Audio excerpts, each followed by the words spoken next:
मुकेश खन्ना का 1997 में आया शो शक्तिमान आज भी बच्चों को याद है। शो को लेकर हर किसी की यादें जुड़ी हुई है।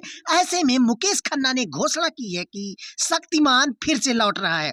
कहां, कब, कैसे ये नहीं बताया, लेकिन इससे फैंस खुशी में मचल रहे हैं। मार्वल और डीसी सुपर हीरो के आने से बहुत पहले भारत का अपना सुपर हीरा था शक्तिमान। अब यह सबसे प्यारा किरदार स्क्रीन पर वापसी के लिए पूरी तरह तैयार है। शक्तिमान को शक्तिमान का रोल प्ले करने वाले मुकेश खन्ना ने हिंट दिया है कि उनका शो वापसी कर रहा है, जिससे सोशल मीडिया पर फैंस के बीच पुरानी यादों को लेकर खुशी की लहर दौड़ गई है।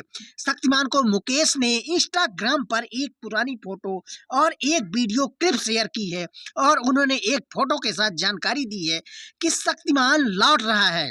अपने इंस्टाग्राम पोस्ट में मुकेश ने फोटो को कैप्शन दिया है, यह उनके लौटने का समय है। हमारे पहले भारतीय सुपर टीचर सुपर हीरो, हाँ हाँ, जैसे जैसे आज के बच्चों पर अंधेरा और बुराई हावी होती जा रही है, उनके लौटने का समय आ गया है। अब एक मैसेज लेकर लौट रहा है, वह एक उपदेश लेकर लौटा है। आज भी पीढ़ी के लिए उनका स्वागत करो।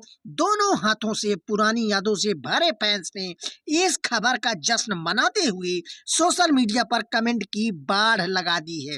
एक फैन ने लिखा है कि इसे देखने के लिए मैंने कई बार स्कूल भी छोड़ दिया है, जबकि दूसरे ने पोस्ट किया है कि मेरे शक्तिमान फैंस ने अपने आप मेरे बचपन के हीरो हैं और बहुत एक्साइटेड सर जैसी बातें लिखी है और ढेर सारी शुभकामनाएं दी हैं।